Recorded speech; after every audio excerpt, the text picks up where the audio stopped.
addresses this very reality when he says, and this is from the Gospel of Thomas, it's not in your Bible, it's from another book. And Jesus said, "Blessed are those who have undergone ordeals. They have entered into life." It was only through my own ordeal that I ever came to believe in God. No book, no preacher, no cultural pressure ever convinced me that a loving God was part of this amazing universe. It was a very, very long process. And as a matter of fact, I always say that my conversion is ongoing, because I am still learning about God. I am still learning about faith. And I'm pretty sure God is still not done with me. My conversion was possible only because of the wounded healers who shared their lives with me. I sat around AA meetings for a long time without feeling much better. And finally I became unhappy enough to ask why. Well, I was given the grace to see something right before my eyes that I had not wanted to see. In AA meetings, you meet people, you meet great people. And over time, they either survive, they die, or they go to jail. And among those people you meet, some become lighter, and they become happier, and they become more enjoyable to be around. Somehow I was given the grace to notice something important about every single person who was truly changing, who was truly healing. They were the men and the women who spoke about a relationship with a higher power. I, on the other hand, had no trouble admitting that my life had been severely influenced by the power of alcohol, but I was trying to change without seeking help from a higher power. So what did I do? I experimented. I promised myself that I would at least try to reach out for this thing other people sometimes call God. And I can honestly say that nothing has been the same since. In my case, prayer, meditation, and then eventually reading the New Testament, all those things gradually and very slowly convinced me that we are the lost children of a loving God.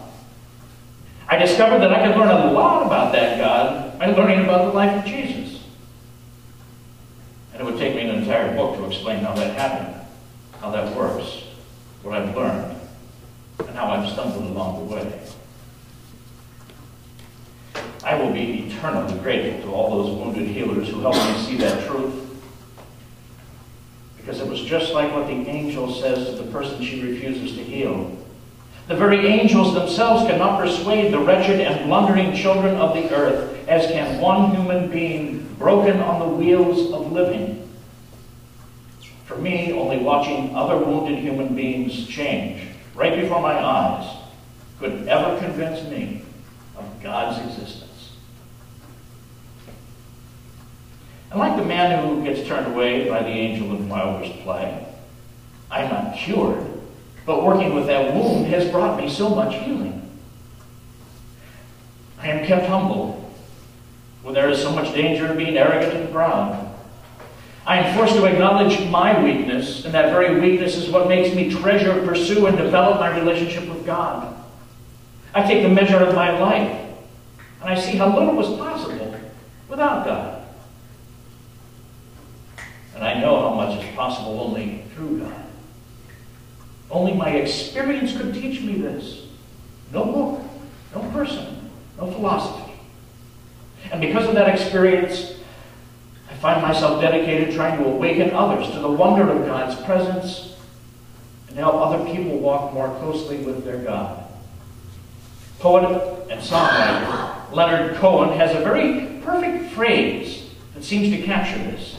It's another image that might help you understand what I'm trying to leave you with today.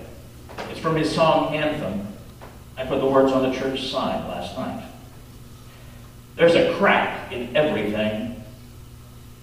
That's how the light gets in.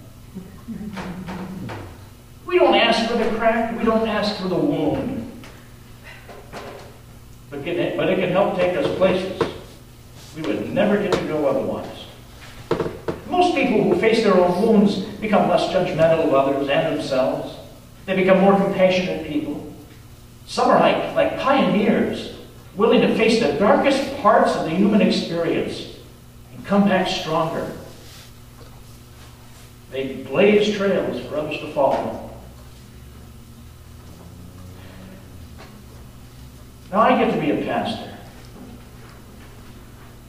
I talk to a lot of people. I'm pretty sure that most of us are wounded in some serious way. It can be very tempting to try to hide from our wounds, to deny them, to dismiss them, to tell ourselves, oh, they're not as powerful as they really are. It is hard work entering that wound. And as many as you know, there is always pain involved with healing, whether it's from your latest knee replacement or the pain of a broken marriage. These wounds get better, but they may never completely heal. The real key, this is what I'm encouraging you to consider, is being willing to face the wound, name your pain, and agree to let it lead you. The wounds may remain part of who we are, but they can be transformed. And when they are, they transform us.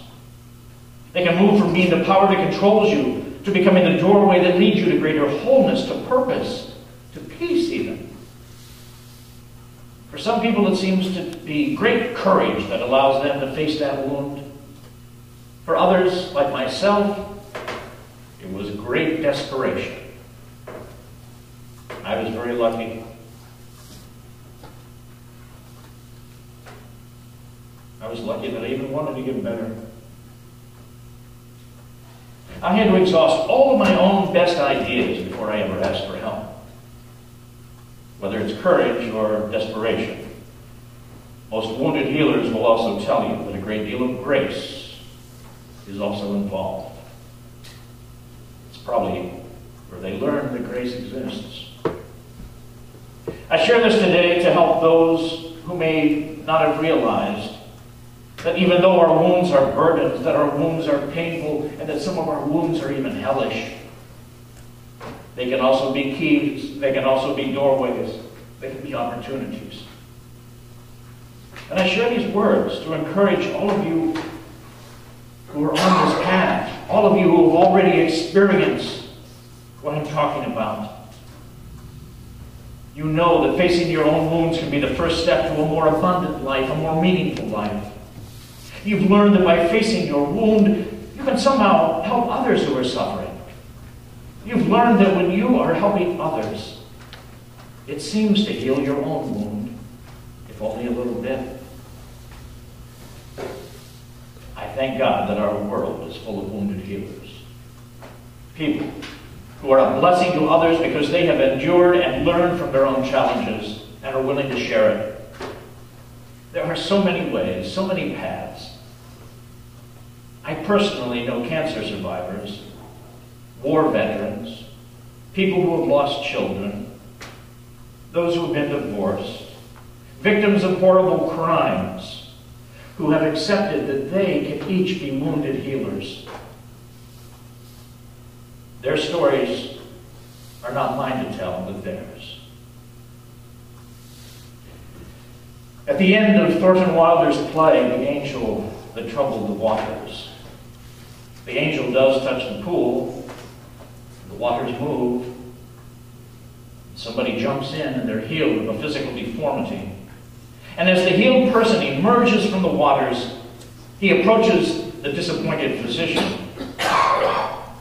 and asks him for help. First, the healed person says, "May you be next." And then they go on to say, and this is how the play ends, "But come with me first, an hour only, to my home. My son is lost in dark thoughts. I do not understand him, and only you have ever lifted his mood. Only an hour. Oh, and my daughter. Since her child has died, she sits in the shadow. She will not listen to us. And off the wounded healer goes, finding strength in weakness, light in darkness, and hopefully finding a bit of healing for himself as he tries to help others who are momentarily overwhelmed by the demands of our human condition. I ask you to ponder the gifts that might emerge from our brokenness, the possibilities that lie beyond the pain. Give thanks for the light that would never get in unless our defenses, our pride, and our fear have been cracked open just enough to let that light in. Thank you, and amen. You join me in singing Pass It On in 557.